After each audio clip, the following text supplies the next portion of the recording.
una madre, 3 niños y un puñado de tablas podridas. Todo lo que le dejó la familia de su esposo muerto. El viento arrastraba el polvo del camino, mezclándolo con el eco de las risas, burlonas que aún parecían flotar en el aire caliente. Aquel montón de madera, retorcida por el sol y carcomida por el tiempo, no era un regalo. Era un símbolo, un recordatorio cruel de su lugar en el mundo, o más bien, de la falta de él.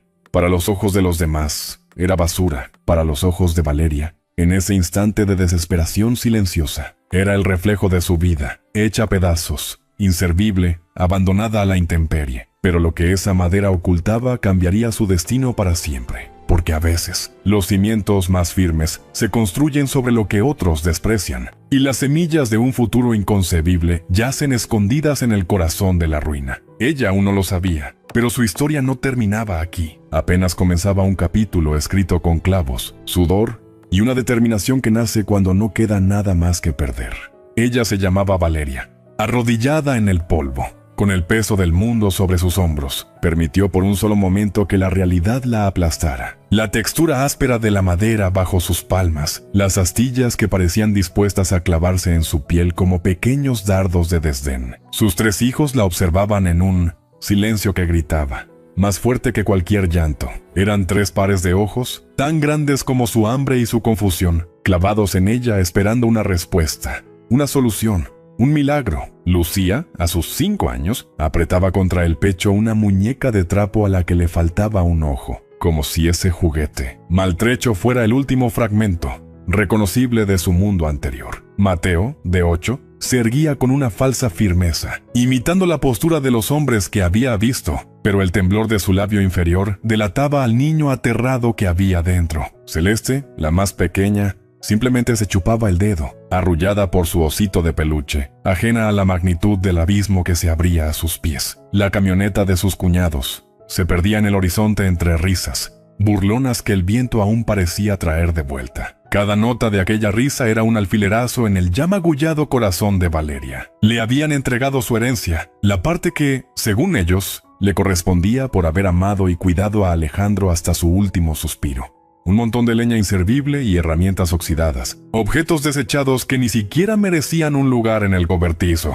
Es más de lo que te mereces, le habían escupido antes de irse. Y esas palabras se habían quedado flotando en el aire, más pesadas que el plomo. Valeria apretó los puños hasta que los nudillos blanquearon, hasta que sintió el dolor agudo de sus propias uñas mordiendo la carne. No era dolor lo que sentía en ese momento. No era la punzada familiar de la pena. Ni siquiera era la rabia ardiente que había consumido sus primeras noches de duelo. Era algo más profundo, más quieto y a la vez más peligroso. Una fría certeza de acero que se solidificaba en sus entrañas. Una verdad absoluta y cristalina. Aquellos que la pisoteaban hoy, que se mofaban de su dolor y de su desamparo, respirarían su polvo mañana. No sabía cómo, no sabía cuándo, pero esa promesa silenciosa se grabó a fuego en su espíritu. Pero ni ella misma sospechaba el secreto que su marido llevó a la tumba y que esperaba enterrado por ella. Alejandro, en su lecho de muerte, había jugado su última carta, un acto de amor y previsión que su propia familia se había encargado de ocultar. Mientras Valeria luchaba por no hundirse en la desesperación, ignoraba que un mapa hacia la salvación yacía oculto, no solo en aquella madera, sino en la tierra misma, esperando el momento justo para ser descubierto. El destino a veces se disfraza de castigo, y los regalos más valiosos llegan envueltos en el papel áspero de la adversidad. Si quieres saber cómo una mujer al borde del abismo transformó desprecio en dignidad y madera podrida en un futuro, quédate hasta el final. Este no es solo un relato de supervivencia. Es un testimonio del poder del espíritu humano cuando decide que la rendición no es una opción. Y dinos de qué país nos sigues, porque estas historias, tejidas con lágrimas y esperanza, son de todos, resonando en cada rincón donde alguien se enfrenta a la oscuridad, con solo una chispa de valor. Comencemos. La mañana en que Alejandro partió, El cielo sobre el pueblo de Santa Rosa amaneció de un gris plomizo, un color que parecía haber teñido no solo las nubes, sino el alma misma de Valeria. Había un peso en la atmósfera, una opresión que hacía que cada respiro requiriera un esfuerzo consciente. Valeria lo supo antes de que las palabras salieran de la boca del médico. Lo supo por el modo en que las enfermeras bajaban la mirada al pasar a su lado, evitando el contacto visual como si su dolor fuera contagioso. Lo supo por el silencio repentino y cargado de los pasillos. Y sobre todo, lo supo por la sonrisa fría y calculadora de su suegra, Mercedes, que apareció en la puerta de la habitación con una expresión que no era de duelo, sino de cálculo. Era la mirada de alguien revisando mentalmente una lista de tareas pendientes. Ahora que un obstáculo, o tal vez un inconveniente, había sido removido, Alejandro había luchado 6 meses contra lo incurable. 6 meses que fueron un lento, agonizante desangrarse de todo lo que tenían, de todo lo que eran. Vendieron los muebles que no eran esenciales, luego los que sí lo eran. La televisión, la lavadora, la cómoda de roble que había sido de la abuela de Valeria. Cada objeto que salía por la puerta era un pedazo de su vida juntos, canjeado por frascos de pastillas, por viales de esperanza líquida que prometían batallas, pero nunca la victoria. Ahora, a sus 31 años, Valeria se encontraba de pie en el corazón de un vacío que resonaba. 3 bocas pequeñas que alimentar, 3 pares de ojos que la miraban esperando que el mundo volviera a tener sentido, y un silencio en el lugar donde antes latía el corazón de su hogar. Un vacío tan grande, tan absoluto, que a ratos le robaba el aire, dejándola jadeando en medio de la normalidad más cruel. En la sala de espera del hospital, de un blanco despiadadamente brillante, abrazaba a Lucía, de 5 años, que preguntaba una y otra vez con una vocecita quebrantada cuándo volvería papá. «Pronto, mi amor, pronto», mentía Valeria, sabiendo que la palabra «pronto» había perdido todo significado. Mateo, de 8, clavaba la vista en las losetas del suelo, concentrado en un punto inexistente, apretando los puños con tanta fuerza que sus pequeños nudillos también estaban blancos. Imitaba una hombría que aún no le correspondía, un papel que la vida le arrojaba demasiado pronto. Celeste, la bebé de 3, jugaba en el suelo con un osito de peluche descolorido, arrullándolo con un balbuceo, ajena por completo al agujero negro que se abría en el centro de su universo, un agujero con la forma exacta de su padre. Mercedes salió de la habitación limpiándose las manos con un pañuelo de encaje, blanco inmaculado, un gesto meticuloso y desapasionado, como si la muerte fuera una mancha física, un residuo desagradable que pudiera borrarse con un trozo de tela elegante. Detrás de ella, como sombras leales, sus otros 2 hijos, Ramón y Clara, vestían ropa fina, tejidos suaves y cortes modernos que hacían resaltar, de manera casi deliberada, la modestia desteñida del vestido de algodón de Valeria. Eran una pintura de prosperidad y orden, un contraste brutal contra él, cuadro de pérdida y desolación que ella y sus hijos representaban. «Hay que hablar de lo práctico», anunció Mercedes con una voz que no admitía réplica, un tono de negocios que cortó el aire cargado de dolor como un cuchillo. ¿Lo práctico? Valeria sintió un escalofrío mortal recorrerle la espina dorsal, un presentimiento gélido que le heló la sangre. En ese momento, supo que la batalla no sería solo contra la pena, sino contra las personas que compartían la sangre de su esposo, de la casa, de las tierras. «Del taller», interrumpió Ramón, un hombre de complexión ancha y una mirada de hielo que nunca parecía descansar. Sus palabras eran rápidas, impersonales. El abuelo dejó todo en orden antes de que Alejandro enfermara. Los papeles están claros. Clara, delgada como un junco y con uñas perfectamente lacadas de un rojo intenso, se acercó con un tintineo de joyas. Su sonrisa era tan fina y afilada como una lámina. «Valeria, no nos hagas esto. No alargues lo inevitable. Todos sabemos por qué estás aquí, por qué te casaste con él. Fue por interés». Las palabras cayeron como cuchillos, silbando en el aire antes de clavarse en el centro del pecho de Valeria. Se levantó de un salto, la rabia brotando como un manantial repentino. «¿Cómo te atreves a decir eso?» «¿Aquí? ¿Ahora?» Alejandro era el bueno de la familia. Continuó Clara sin inmutarse, examinando sus propias uñas como si la conversación fuera un mero trámite aburrido. «El soñador, el blando. Tú llegaste de la nada, sin pasado reconocible, sin un peso a tu nombre. Y miren, en menos de un año ya estabas embarazada y con un anillo en el dedo. Las matemáticas son bastante simples, querida». Mercedes alzó una mano, un gesto pequeño que impuso silencio inmediato. Su autoridad era absoluta. Basta. No estamos aquí para discusiones de bajo nivel. Los hechos son los hechos. La casa, los campos y el negocio son para la familia, para la sangre. Valeria sintió que el suelo cedía bajo sus pies. El mundo perdió su eje, inclinándose de manera peligrosa. Alejandro era mi esposo. Llevamos 8 años juntos. Yo soy su familia. Ellos son su familia, dijo, señalando a los niños que, aterrados, se habían acercado a aferrarse a sus piernas. Nosotros somos su sangre, replicó Ramón con una calma exasperante. Su hermana, su hermano, su madre. ¿Y tú qué eres? La mujer que conoció hace 8 años. Un accidente en su biografía, Mercedes. Extrajo entonces un sobre manila de su bolso de cuero. Lo sostuvo como si fuera una sentencia. El testamento de mi esposo, el padre de Alejandro. La parte de nuestro hijo en la propiedad nunca se transfirió a tu nombre. Legalmente, al fallecer sin hacer ese cambio, su porción vuelve al patrimonio familiar original, es decir, a nosotros. Valeria tomó los papeles que le extendía. Sus manos temblaban, tanto que el crujido del papel sonó como truenos en la silenciosa sala. Sellos notariales, firmas con trazos firmes, palabras legales enrevesadas que nublaban su vista y su entendimiento. Él me dijo que esta casa era nuestra, que yo siempre estaría protegida, que tendríamos un techo.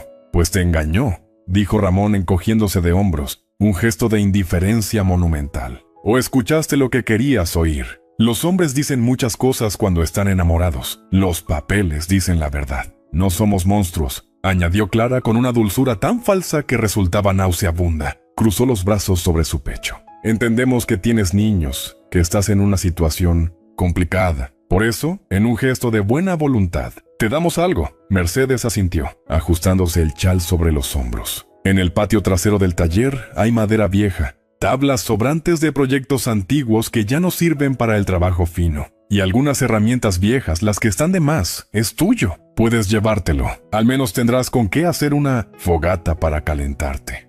El aire en la sala se espesó. Se hizo casi irrespirable. Valeria miró fijamente a esas 3 personas que compartían los genes, los recuerdos de infancia, la sangre del hombre que ella había amado con toda su alma. Vio la frialdad en sus ojos, la satisfacción apenas disimulada en la comisura de los labios de Ramón. Me ofrecen basura, logró decir. Su voz fue un hilo de vapor en el gélido ambiente del hospital, un susurro cargado de una incredulidad que traspasaba el dolor. Ramón soltó una carcajada áspera, un sonido que no tenía alegría, solo desprecio. Es más de lo que mereces. Deberías estar agradecida de que no te dejamos en la calel con solo la ropa que llevas puesta. Tienes hasta el sábado para desalojar la casa, sentenció Mercedes con finalidad. Si quieres esa madera está ahí. Ramón puede ayudarte a cargarla el día que te vayas. Y sin más, se dieron la vuelta. Sus pasos resonaron en el pasillo, medidos y seguros, alejándose de la devastación que habían dejado atrás. La puerta de la sala de espera se cerró con un clic suave que sonó, para Valeria, como el portazo más estruendoso del mundo. Y se marcharon, dejando a Valeria y a sus hijos sumergidos en un silencio atronador, un vacío que gritaba. Esa noche, en la cocina que ya no era suya, la cocina que ella había embellecido con macetas de albahaca y romero, Valeria no durmió. Se sentó a la mesa de pino que Alejandro había restaurado, pasando los dedos sobre las vetas de la madera, recordando su risa, sus manos trabajadoras. El aroma a café y a madera fresca que siempre impregnaba la casa ahora le parecía un fantasma, un recuerdo que se desvanecía. Recordó con una nitidez dolorosa el día en que conoció a Alejandro. Fue en la feria anual del pueblo, bajo las banderillas de colores y el olor a algodón de azúcar. Ella, joven y con una sonrisa tímida, atendía el puesto de empanadas de su tía. Él, alto y con las manos llenas de aserrín, había ido a comprar listones de madera. Sus miradas se encontraron sobre una bandeja de empanadas doradas. Una sonrisa, una charla trivial sobre el clima y la calidad de la madera. Y una chispa se encendió. Una chispa que ninguno de los dos pudo ni quiso apagar. Su familia nunca la aceptó. La llamaron oportunista, sin educación, cazafortunas. Solo quiere el taller, la seguridad, decían. Pero Alejandro se plantó frente a todos. Ella es mi elección, había dicho. Y con esas palabras había construido un muro a su alrededor. Se casaron en una ceremonia íntima en el jardín de la casa, con solo unos pocos amigos como testigos. Te protegeré siempre, le había jurado aquel día, tomándole las manos entre las suyas, callosas y cálidas. Nada ni nadie te hará daño mientras yo esté aquí. Ahora, Esa promesa yacía enterrada con él, en una caja de madera bajo 6 pies de tierra fría, y Valeria se sentía más sola que nunca en medio de las paredes que habían sido testigos de su amor. Al tercer día, Ramón llegó con su camioneta pick-up verde y ruidosa. Golpeó la puerta con los nudillos, no para anunciarse, sino para apurar. «Date prisa, Valeria. No tengo todo el día. Tengo cosas que hacer». Su voz traspasó la puerta de madera, indiferente y urgente. Valeria había empacado su vida, la esencia de 8 años, en un puñado de cajas de cartón que había conseguido en el mercado. Ropa, algunas fotografías descoloridas, los dibujos de Mateo, los primeros zapatitos de Celeste, la tetera de porcelana que le había regalado su madre. Todo cabía en tan poco espacio que era una ofensa a los años vividos, una reducción brutal de una existencia entera a unos cuantos metros cúbicos de cartón. Ramón entró y, sin decir palabra, comenzó a cargar las cajas. No las levantó con cuidado, las arrastró, las arrojó a la caja de la camioneta con un ruido seco que a Valeria le partía el alma cada vez. Cada golpe era un adiós, un nunca más. Lucía lloraba en silencio, grandes lágrimas que surcaban sus mejillas sucias, abrazada con fuerza a la pierna de su madre, como si temiera ser arrancada de allí. Mateo cargaba a Celeste, que empezaba a quejarse, intranquila por la energía tensa que llenaba la casa. Él contuvo el llanto, apretando la mandíbula, pero sus ojos brillaban con un dolor demasiado grande para un niño. Mercedes observaba la escena desde el umbral de la puerta principal, apoyada contra el marco con los brazos cruzados. No dijo adiós, no dijo buena suerte, no pronunció una sola palabra de consuelo o despedida. Solo los observaba con una expresión impasible, como quien ve sacar la basura acumulada del garaje. Un trámite necesario y un poco desagradable. Su mirada seguía a Valeria, pero no había reconocimiento, no había humanidad, solo evaluación. El viaje, corto pero infinito, terminó en un terreno yermo ubicado detrás del antiguo taller de la familia. Era una parcela olvidada, un rincón donde el pueblo arrojaba lo que ya no quería: latas oxidadas, neumáticos viejos, fragmentos de muebles rotos. La hierba, amarilla y escasa, luchaba por sobrevivir entre la tierra agrietada. Allí, apilado de cualquier manera, estaba el legado. Tablas torcidas por la intemperie, nudosas, agrietadas por el sol y la desidia, algunas con restos de pintura desconchada, entre ellas, un martillo herrumbrado cuya cabeza parecía a punto de desprenderse del mango, una sierra con dientes mellados y sin filo, un puñado de clavos y tornillos mezclados en una lata de café, todos oxidados y doblados. «Suerte», dijo Ramón lacónicamente, descargando las últimas cajas junto al montón con el mismo desdén. Subió a la camioneta, arrancó el motor con un rugido que parecía un gruñido de triunfo, y se fue. Las ruedas traseras patinaron sobre la tierra suelta, levantando una densa cortina de polvo marrón que envolvió a Valeria y a los niños, haciéndolos toser y frotarse los ojos. Cuando el polvo se asentó, el silencio regresó, pero ahora era diferente. Era el silencio de la absoluta soledad, del abandono consumado. Valeria se quedó plantada en medio de la nada, inmóvil como un poste. A lo lejos, más allá del terreno baldío, se divisaba el pueblo, un mosaico de techos de zinc que brillaban bajo el sol implacable de la tarde, columnas de humo saliendo de las chimeneas, la vida continuando con su ritmo indiferente. Lucía, exhausta, se dejó caer en el suelo polvoriento, abrazando con fuerza su muñeca de trapo, como si fuera un salvavidas. Mateo depositó con cuidado a Celeste, que empezaba a lloriquear, en una de las cajas más resistentes, y se acercó a su madre. Su rostro estaba sucio,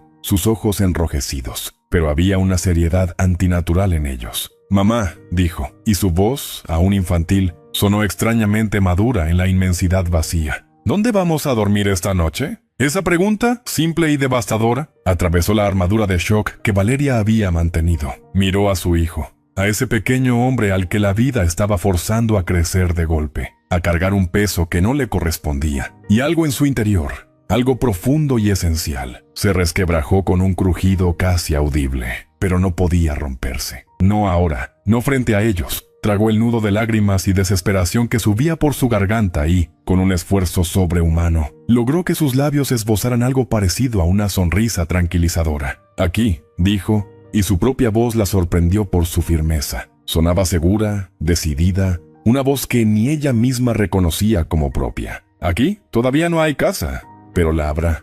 Y al pronunciar esas palabras, al plantar esa bandera de desafío en medio del desierto, por primera vez en días sintió que algo se movía dentro de ella. No era la chispa de la alegría, ni siquiera del alivio. Era algo más primario, más poderoso, una chispa de pura determinación. Era el primer latido de una fuerza que no sabía que poseía. La primera noche bajo las estrellas fue un suplicio de frío, miedo y una crudeza que Valeria no creía posible. Usó las tablas más rectas que pudo encontrar para hacer una plataforma elevada sobre la tierra fría, y sobre ellas extendió las mantas viejas que había traído, que olían a humedad y a pasado. Con unas sábanas raídas y unas varas de metal que encontró entre la chatarra, improvisó una especie de carpa, un refugio precario, que se movía con cada soplo de viento y que apenas los resguardaba del rocío de la madrugada. Los niños se acurrucaron juntos bajo las mantas, temblando, no solo por el frío, sino por el miedo a lo desconocido, a la oscuridad total que los rodeaba, rota solo por el tenue resplandor de las estrellas. Valeria se sentó a la entrada de esa carpa patética, envolviéndose en un chal fino, y veló toda la noche. Sus ojos no se apartaron del horizonte, de la silueta negra del pueblo contra el cielo estrellado, preguntándose una y otra vez cómo había llegado a esto. Cómo el amor más puro que había conocido la había conducido a esta soledad absoluta. Recordó con una precisión dolorosa el día de la propuesta. No fue en un lugar elegante, sino bajo la sombra del gran árbol centenario de la plaza del pueblo, el mismo donde se reunían los ancianos a jugar dominó. Alejandro se había arrodillado en la tierra, no en un cojín de terciopelo, y le había ofrecido un anillo sencillo de plata, con una pequeña piedra opaca. «No tengo riquezas que ofrecerte, Valeria», había dicho, y su voz temblaba ligeramente. «No tengo palacios ni joyas, pero mi vida, mi corazón, mi trabajo y cada latido de mi ser son tuyos, desde hoy y para siempre». Ella había dicho que sí entre lágrimas de felicidad, creyendo, con la fe ingenua de los jóvenes enamorados, que el amor era un escudo impenetrable, una fuerza mágica que los protegería de todo mal. Pero esa noche, bajo las estrellas frías y distantes, la verdad se le apareció desnuda y cruel. El amor no paga facturas. El amor no construye refugios contra la lluvia. El amor no calienta estómagos vacíos. El amor, por sí solo, era insuficiente. Necesitaba algo más, algo tangible, algo que pudiera sostener en sus manos y transformar. Y lo único que tenía era un montón de madera podrida. Al amanecer, cuando los primeros rayos del sol pintaron de dorado los cerros lejanos y los niños dormían un sueño inquieto, Valeria ya tenía un plan. No era un buen plan, no era detallado, ni brillante, ni siquiera remotamente seguro. Era apenas un esbozo, una dirección hacia la que empezar a caminar. Pero era algo, y en ese momento, algo era todo. Se levantó, sintiendo cada músculo adolorido por el frío y la posición incómoda. Despertó suavemente a Mateo. «Hijo, necesito que hagas de hombrecito por un rato más. Voy al pueblo a conseguir comida y otras cosas. Necesito que cuides de tus hermanas, que no se alejen de aquí. ¿Entendido?» Mateo asintió, serio, tragando su propio miedo. Tomó su papel de hermano mayor con una responsabilidad que habría enternecido a Valeria en otras circunstancias, pero que ahora solo le partía el corazón. «Sí, mamá, yo las cuido».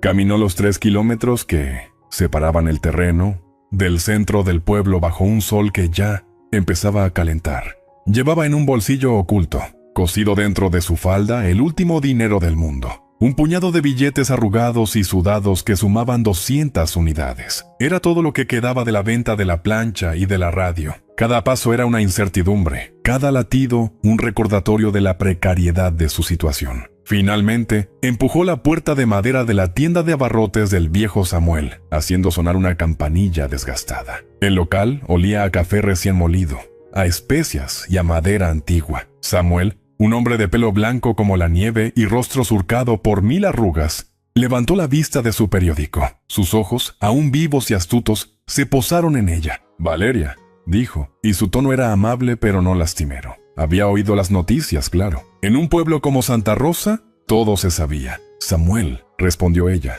tratando de que su voz no delatara el pánico. «Necesito comida, harina, frijoles, arroz, lo básico, y clavos, muchos clavos». El anciano la miró por encima de sus gafas redondas, que se le habían deslizado hacia la punta de la nariz. «¿Clavos?», repitió como si no hubiera entendido bien. «Sí, clavos largos, si tiene». Samuel dejó el periódico a un lado y se acercó al mostrador. ¿Para qué necesitas tantos clavos, hija? Valeria respiró hondo, mirándolo directamente a los ojos. En ellos no vio burla, solo curiosidad genuina. Voy a construir una casa. Las palabras salieron de su boca con una claridad que la sorprendió a ella misma. Samuel parpadeó 1, 2 veces. Sus cejas blancas se arquearon casi hasta la línea del cabello. ¿Una casa? ¿Tú? ¿Sola? Tengo madera, dijo Valeria. Y ahora su voz sonaba más firme, como si al decirlo en voz alta, el proyecto se volviera más real. Tengo estas 2 manos que funcionan. Y tengo una razón que es más grande que cualquier duda. Mis hijos no van a dormir otra noche en el suelo. No si puedo evitarlo. Samuel la observó durante un largo rato. Un silencio que se extendió mientras sus ojos escudriñaban no solo su rostro, sino su espíritu. Vio la desesperación, sí, pero también vio el fuego que empezaba a arder detrás de esa desesperación. Finalmente, sin decir una palabra más, se volvió y comenzó a moverse por la tienda con una agilidad sorprendente para su edad. Sacó un saco pequeño de harina, otro de frijoles, uno de arroz, un trozo de queso fresco envuelto en papel. Luego, del rincón donde guardaba los suministros de ferretería básica, sacó una bolsa de arpillera llena de clavos de diferentes tamaños, pesada y metálica. Lo puso todo sobre el mostrador. ¿Cuánto traes? Valeria, con manos que temblaban levemente, sacó sus billetes y los puso al lado de los víveres. Samuel los tomó, los contó lentamente, y luego, con un gesto decidido, separó aproximadamente la mitad y se los devolvió a ella. Esto te alcanza para la comida de la semana si eres juiciosa. Los clavos llevan ahí acumulándose polvo desde hace años. Los necesito fuera. Ocupan un espacio que me hace falta. Era mentira, y ambos lo sabían. Una mentira piadosa, un rescate disfrazado de conveniencia. Valeria sintió que un nudo enorme, hecho de gratitud, y de una humillación que ahora se transformaba, le oprimía la garganta. Samuel, yo no quiero caridad. Y yo no la estoy dando, gruñó el viejo fingiendo mal humor. Es un trueque. Le doy mis clavos viejos y usted me libera espacio. Además, añadió, y por un instante una sonrisa asomó entre sus arrugas. Tengo curiosidad por ver esa casa. Cuando la termines, será la mejor publicidad para mi tienda. Todo el mundo vendrá a comprar materiales para construir la suya. Valeria asintió, incapaz de hablar. Tomó las pesadas bolsas, una de comida, otra de clavos, que parecían contener no solo metal, sino la semilla de una posibilidad. Gracias, logró susurrar. No me las des, hija, dijo Samuel, volviendo a su periódico. Demuéstramelo.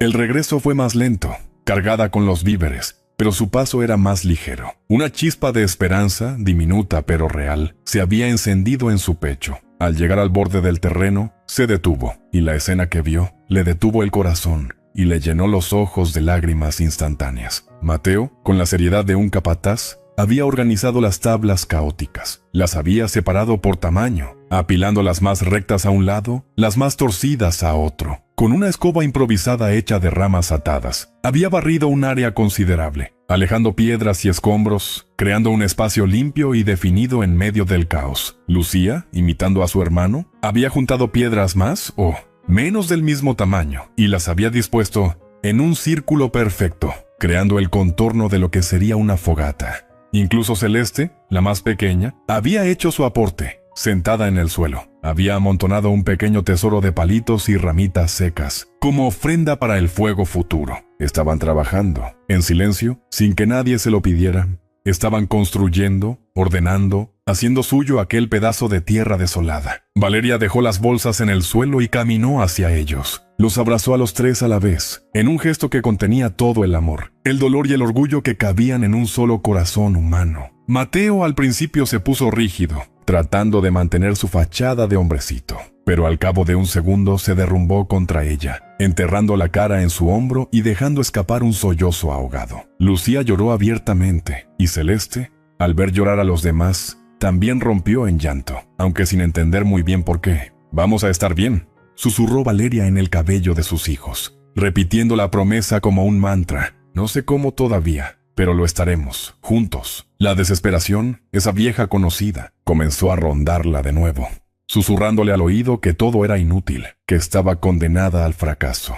Una mañana, mientras forcejeaba con la sierra mellada tratando de cortar una tabla que se resistía, escuchó una voz a sus espaldas, áspera como la lija. Con esa herramienta no vas a cortar ni mantequilla rancia. Valeria se volvió sobresaltada. Un hombre mayor, quizás rondando los 60 años, estaba de pie a unos metros. Era bajo de estatura pero ancho de espaldas, con una piel curtida por décadas de sol, surcada por 1000 arrugas como un mapa de vidas pasadas. Sus manos, enormes y cuadradas, estaban cubiertas de callosidades y cicatrices blancas, el historial de una vida de trabajo manual. Llevaba un sombrero de paja viejo, deshilachado en el ala, y una camisa a cuadros remendada en los codos. No sonreía, pero sus ojos de un color avellana desgastado no mostraban malicia. «¿Quién es usted?», preguntó Valeria, apretando instintivamente el mango de la sierra como si fuera un arma. El hombre se quitó el sombrero con un gesto lento, casi ceremonioso, y lo sostuvo contra su pecho. «Isidro, para servirle. Trabajé con su esposo, con Alejandro, en el taller de su padre por 15 años, creo. Hasta que el hermano, Ramón, decidió que ya estaba muy viejo y lento para el trabajo fino y me dio mi caminata el año pasado. Seo». Acercó unos pasos, sin prisas, y su mirada escudriñó el marco de madera que Valeria y Mateo habían levantado. Sus ojos, expertos, evaluaron cada unión, cada clavo.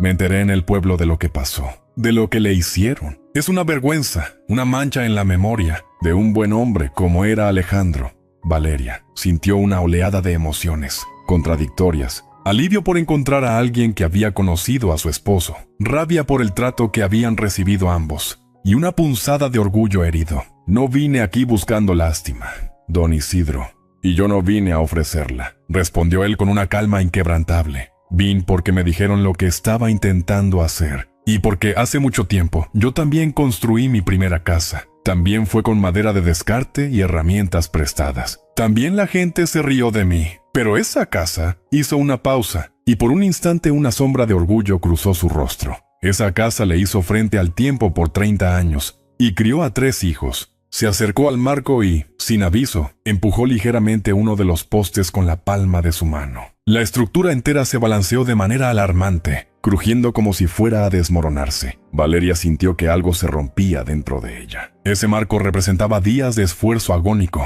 de esperanza aferrada con uñas y dientes. «Entonces, ¿para qué vino?», preguntó, y su voz sonó más cortante de lo que pretendía. «¿Solo para decirme que todo esto es una pérdida de tiempo?». Isidro negó con la cabeza, lenta y firmemente. «No, señora Valeria. Vine para enseñarle a hacerlo bien. Para que esta casa, cuando esté en pie, le haga frente a 30 años de tormentas, y a 40, y a 50. Para que esos niños», señaló con la cabeza a Mateo, «Lucía y Celeste, que observaban en silencio, tengan un hogar de verdad, no un refugio de mentiras». Así comenzó una nueva etapa. Isidro se convirtió en una presencia constante, puntual como el amanecer. Llegaba cada mañana con su propia caja de herramientas, mucho más completa y cuidada que las pocas que Valeria tenía. No era un hombre de muchas palabras, pero cada una de ellas era una lección. Le enseñó que sostener un martillo no era cuestión de fuerza bruta, sino de precisión y ritmo. «Deje que el peso del martillo haga el trabajo.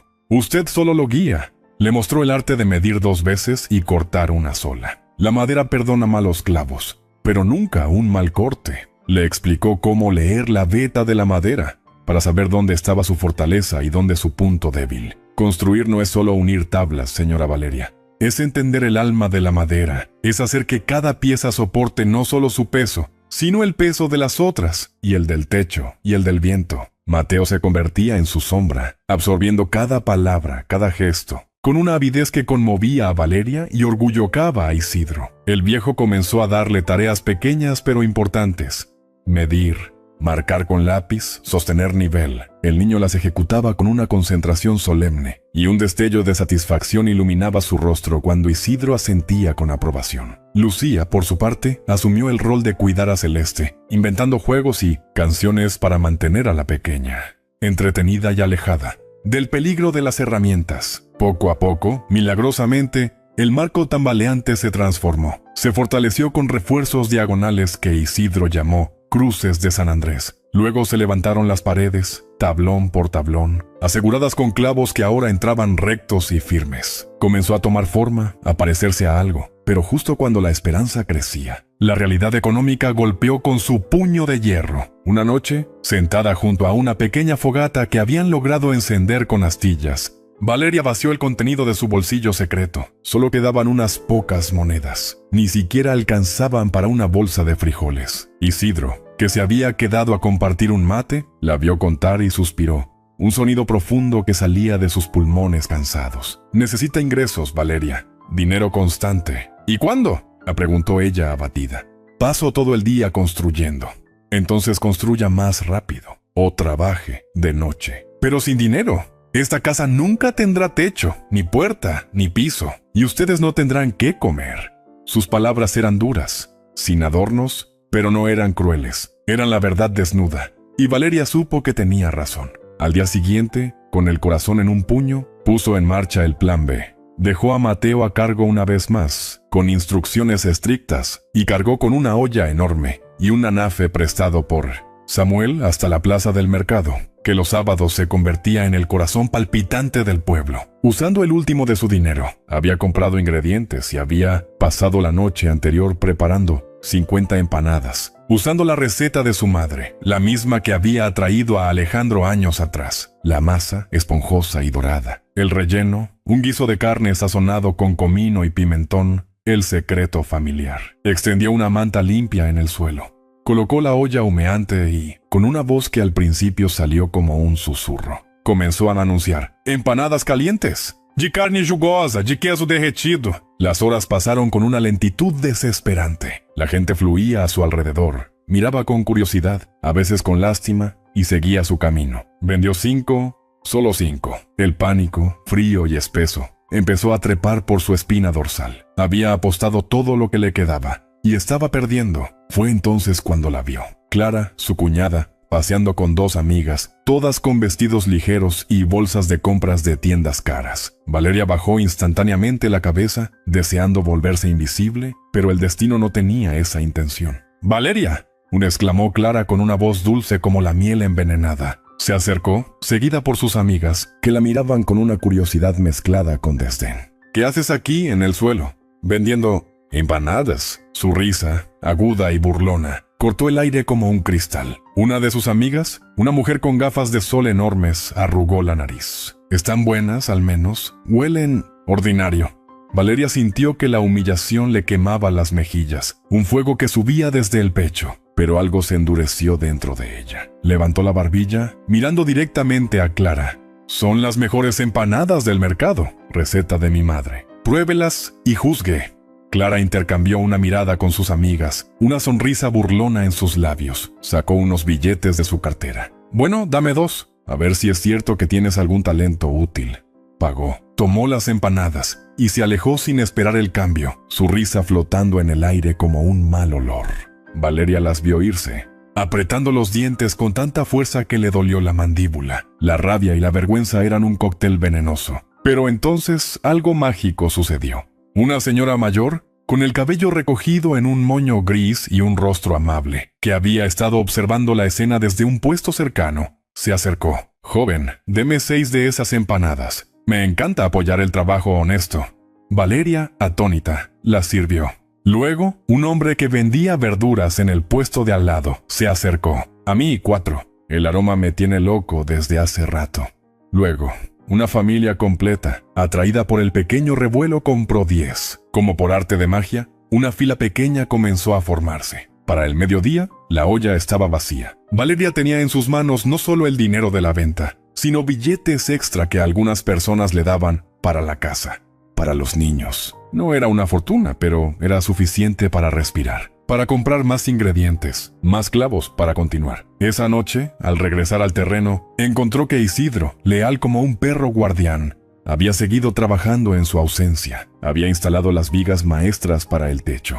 Mateo había barrido el interior de la estructura, que ahora parecía una habitación de verdad. Lucía había decorado el umbral de lo que sería la puerta con un ramillete de flores silvestres metido.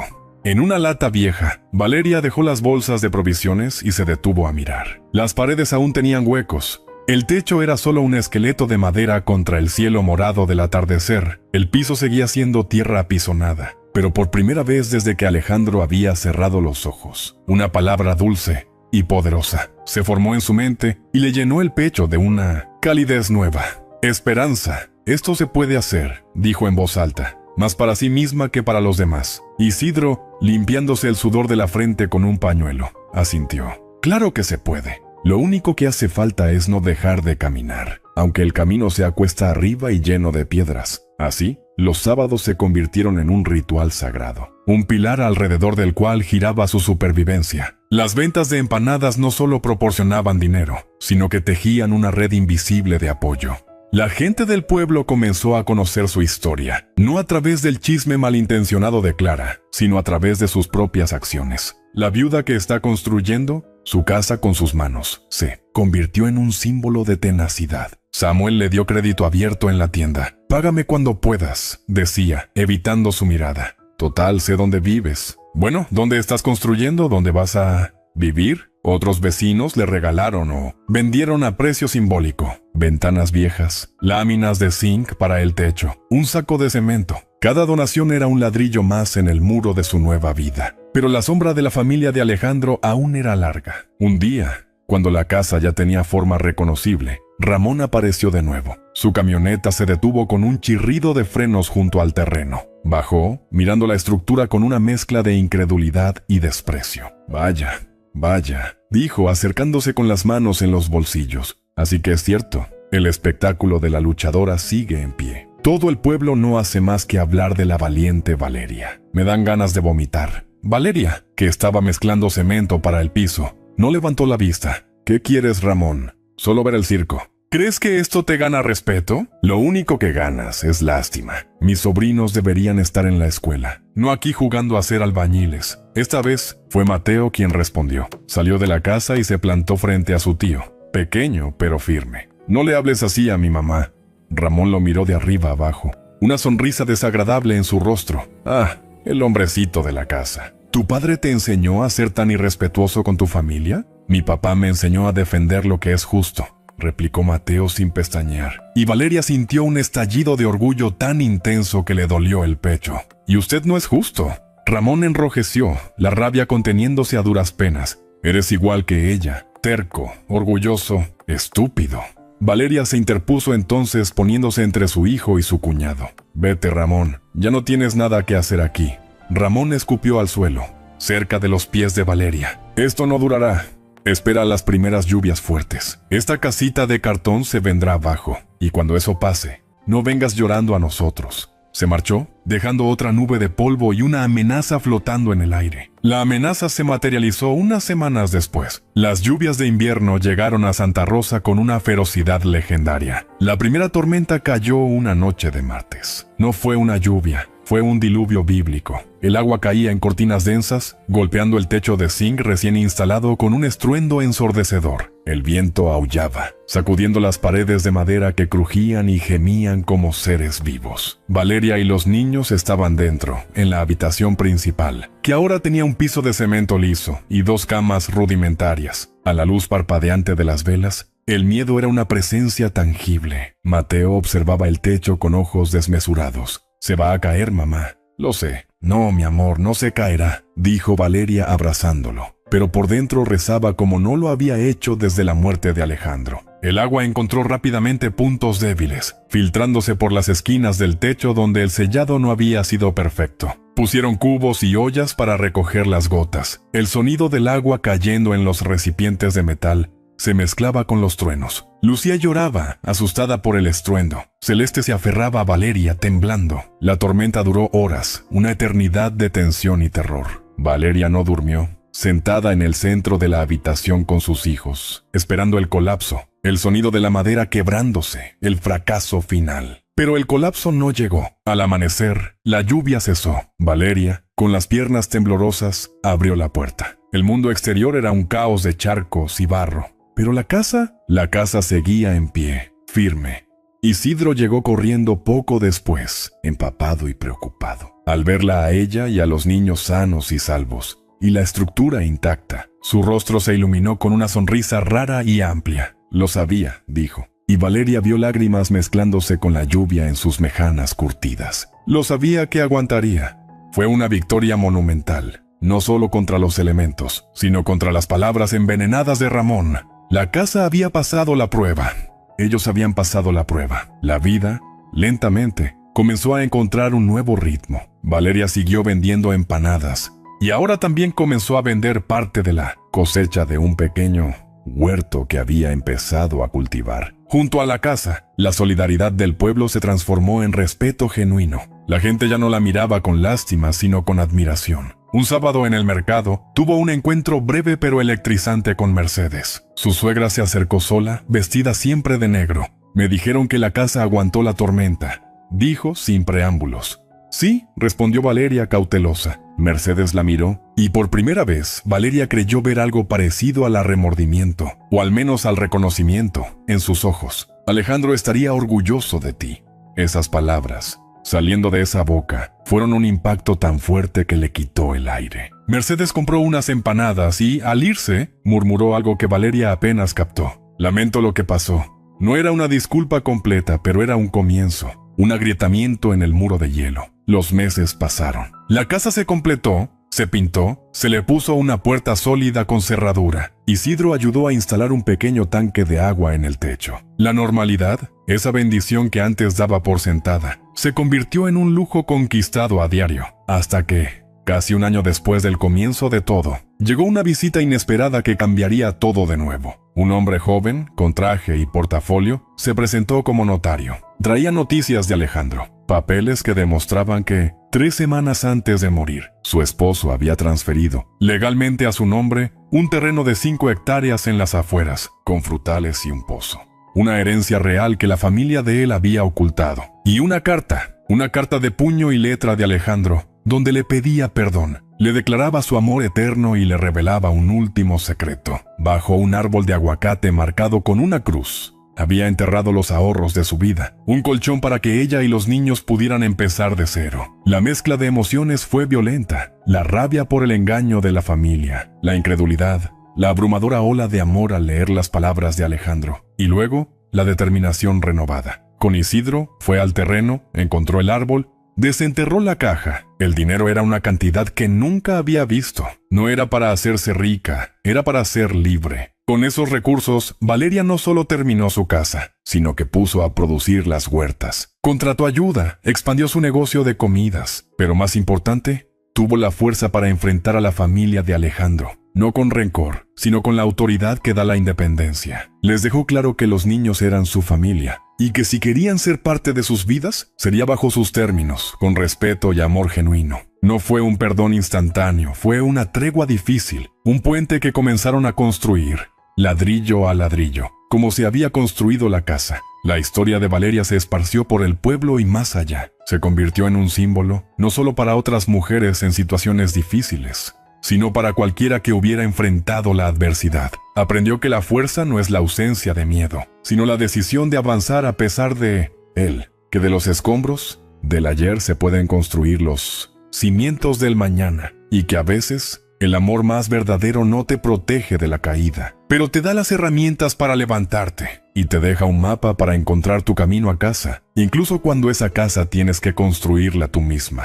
Con tus propias manos, empezando por un montón de madera podrida y un corazón que se niega a quebrarse. Si esta historia tocó tu corazón, es porque habla de la resiliencia que todos llevamos dentro, a menudo escondida, hasta que la vida nos exige sacarla a la luz. Comenta con la palabra fuerza, para honrar a quienes luchan cada día en silencio, construyendo su futuro a partir de lo que otros consideran inservible. No olvides suscribirte a Ecos Escritos y dejar tu like si quieres más relatos que inspiren a no rendirse, a encontrar la luz incluso en los comienzos más oscuros. Porque, como dice una frase que Valeria repite a menudo, de los escombros del ayer se construyen los cimientos del mañana. Recuerda, no importa cuán duro sea el inicio, cuán pobre parezca tu material de partida, siempre puedes ser el arquitecto de tu propio final. La vida te dará madera vieja, te dará tormentas, te daré desiertos. Tú decides si ver solo leña para el fuego de tu resignación, o el primer y más valioso tablón del hogar que estás destinado a construir.